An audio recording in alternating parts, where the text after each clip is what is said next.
Me oleme nüüd rääkinud õpetajatest. Ma olen teinud teile väikese demo 2 keelemudelist. Ja nüüd on aeg korra põgusalt vaadata õpilaste vaadet.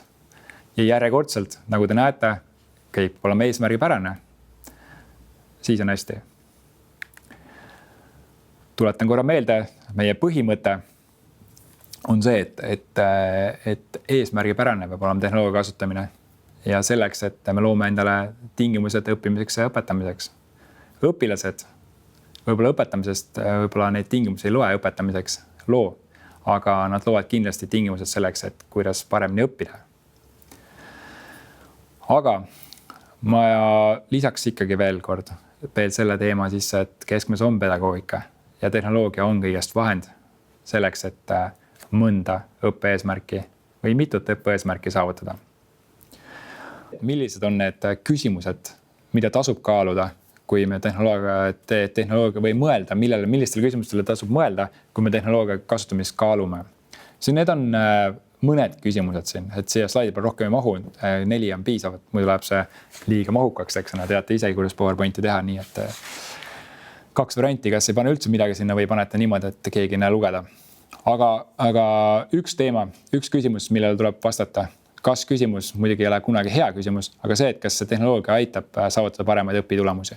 Ehk õpetaja peab ka mõtlema seda, et kui ma seda tehnoloogia toon tundi, kas see aitab õpilaste eesmärke saavutada, kas nad õpivad paremini, kas nad õpivad tulemuslikumalt. Ja tegelikult see käib ka õpilase kohta, et kui ma seda näiteks seda GPT-d kasutan, seda keelemudelit kasutan, kas see aitab mul tegelikult paremini saavutada. Ma täna näitan ka siis mõnda näidist, mida ma gümnaasiumi õpilastega vesteldes sain.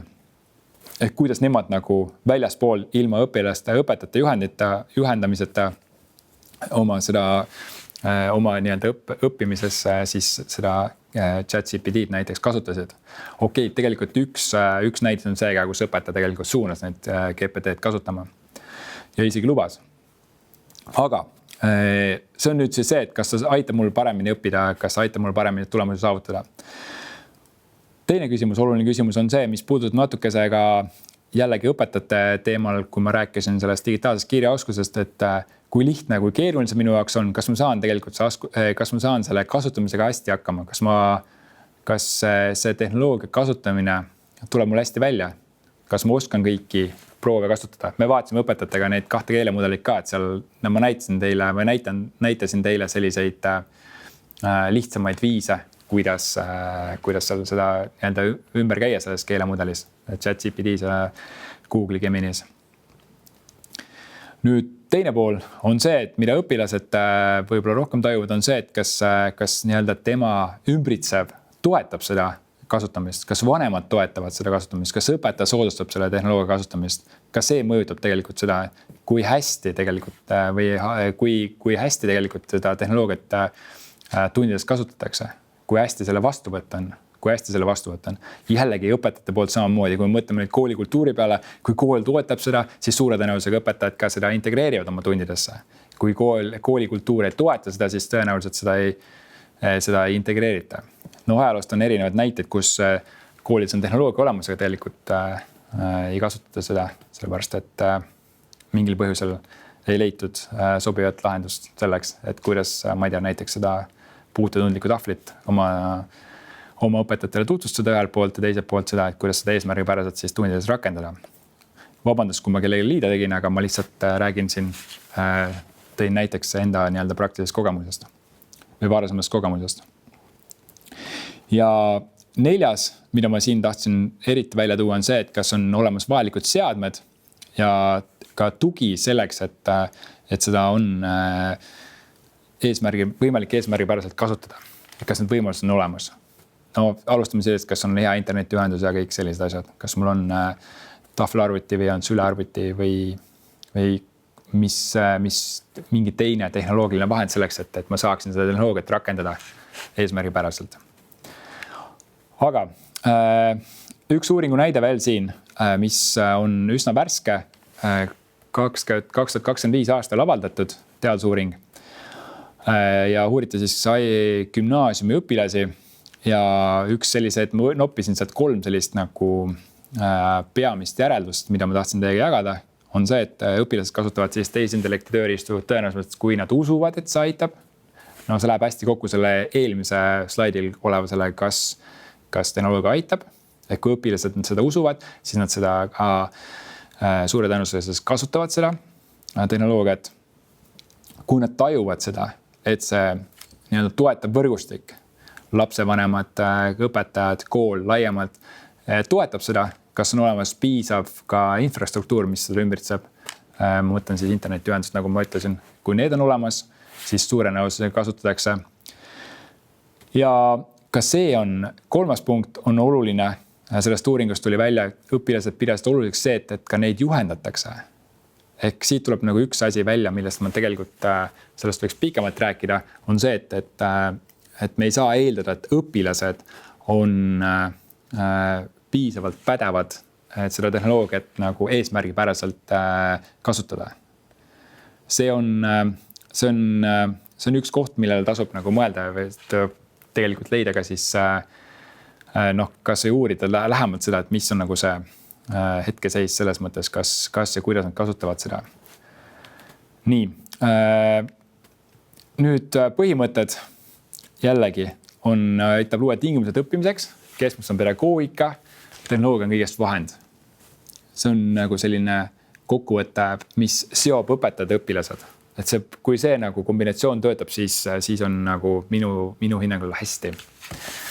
Aga ma näitan teile nüüd 3 näidist, mille ma sain siis, kui ma vestlesin 3 gümnaasiumi õpilasega ja ma nende tsitaatide põhjal tõin siis 3 sellist tegevust, milleks nad väljaspool tundi või siis tunni ajal ühel juhul seda tehisintellekti kasutasid. Õpilane 1, kes käis küll 12. klassis tol hetkel ja tema ütles seda, et tema kasutas tehisintellekti muusikaõpetuses, eesti keeles, informaatikas, ülesannete lahendamisel. Et ennekõike koguda ideid essee või programmi kirjutamiseks. Ja seda ChatGPT aitas tal teha ja ta kasutas siis tasuta mudelit, ChatGPT mudelit. Ehk eesmärk oli see, et ta tahtis ideid. Ta ei tahtnud seda, et see ChatGPT teeks tema eest mingi asja ära. Ta andis selle viiba, mis aitas temal seda tööd edasi teha. Et kuidas seda esseed paremini teha, kuidas struktureerida seda esseed, ideid saada. Ja see on see ka, mis ma teile õpetajatele rääkisin seda, et kuidas see viib nagu on oluline. Kuidas ma selle ette annan ja sealt ma saan selle sisendi. Ehk ideede korja on üks näide selleks, et saada edasi liikuda. Siis teine õpilane, tema õppis 11. klassis. Tema ütles mulle sellise asja, et õpetaja lubab kontrolltöös tehisintellekti kasutada. Ja minu meelest siit tuleb nagu üks selline veel üks huvitav asi välja, mida õpetajatena me peaksime mõtlema, kuidas seda teha. On see, et kui me seda laseme näiteks kontrolltöös kasutada, siis me peame natukese ümber mõtestama selle, kuidas me õpilaste neil sellised kontrolltöösid või tunnikontrolle teeme. Millised on need küsimused, millised on need ülesanded, et need ülesanded oleksid sellised, et õpilane ei saa lihtsasti kopeerida ja kleepida sinna sellesse tehisintellekti mudelisse ja sealt tuleb see vastus ja siis kopeeritakse, kleebitakse see tagasi. Ehk nagu mida ma tahan öelda on see, et me tegelikult ei taha luua sellega, et me lubame kasutada, et tekib selline kleebi kopeeri põlvkond. Et seda pole vaja. Et ma olen ise ka enda tunnikontrollides või kontrolltöödes või siis erinevates viktoriinides proovinud ülesandeid ja testinud neid ülesandeid, tehes ülesande valmis ja kopeerides see sinna juturobotisse ja vaatan, kuidas seda lahendab. Ja tulemus on see, et kui on liiga lihtne, siis ta lahendab ära selle. Aga samas on mõned ülesanded näiteks keemia puhul, kui oli mul üks ülesanne, kus oli vaja analüüsida kahte elektroniskeemi ja arvata ära, milline see element, mis on nende 2 elektroniskeemi vahel on. Et nagu siis ta sellega hakkama ei saanud. Siis ta hakkas lihtsalt pakkuma. ja see on üks selline selle tehisintellekti üks kriitika, see, et ta hakkab hallutseneerima. Ja see ongi nüüd see koht, kus me peame mõtlema seda, et kui me nüüd kontrollida suudame kasutada, siis me peame vaatama, et tegelikult on see, et need ülesanded peavad olema sõnastatud nii, et see AI kasutamine ei anna mulle vastust, vaid see AI kasutamine aitab võib-olla edasi mõelda, nagu see esimene näidis oli, et ta annab nagu idee, kuidas edasi liikuda. Ja see õpilane ütles mulle ka see, et need ülesanded sellele õpetaja puhul ongi sellised, et ta ei saa AI, ta võib kasutada, aga AI ei anna talle vastust. Et ta peab ikkagi ise teadma, ehk tal peavad olema mingid eelteadmised. Nii, ja siis kolmas näide, ütleme siis selline info otsimine ja kinnitamine, ehk see õpilane, kes eelmisel aastal oli 10. klass, nüüd ta on 11. klass, aga ma panin ta juba 11. klassi, et ta otsis siis infot ja üritas siis kontrollis seda, et kas see klapib või mitte. Ja ma küsisin ka ta kodusülesannete kohta, siis ta ütles, kodusülesanded ei anta. Ka nendele eelmistele õpilastele kodused ülesanded väga palju ei antud, ehk neil ei olnud oluline seda, neil ei olnud põhjust seda kodust ülesannete lahendamisel kasutada. Aga need olid siis olid nagu tundidesse integreeritud need tegevused.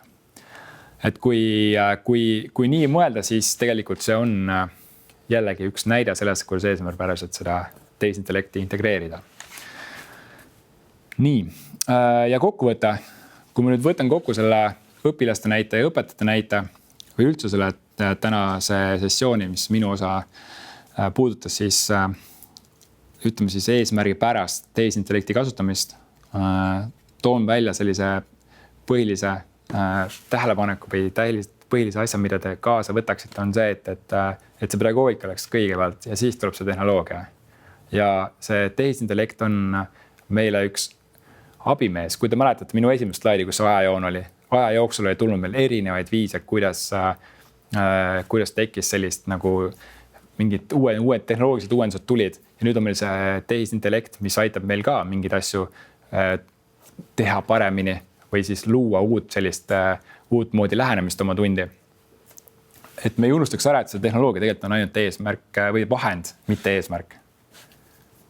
Et see on nagu see põhiline, mis me sellest AI maailmast võiksime nii-öelda kaasa võtta. Ehk see toetaks õppimist ja see toetaks õpetamist. Mitte seda. Ja see on täiesti hästi, kui kõik õpetajad ei kasuta seda AI-d. Kui ei ole ideed, siis ei ole ka põhjust. Mina tänan teid. Ma loodan, et siit sellest maraton minu osast saite endale vähemalt 1-2 asja diskuteerimiseks, mõtlemiseks, kaasavõtmiseks ja kodus mängimiseks nende keelemudelitega. Igal juhul ma loodan teiega peagi jälle kohtuda, et siis jälle nägemiseni. Aitäh teile!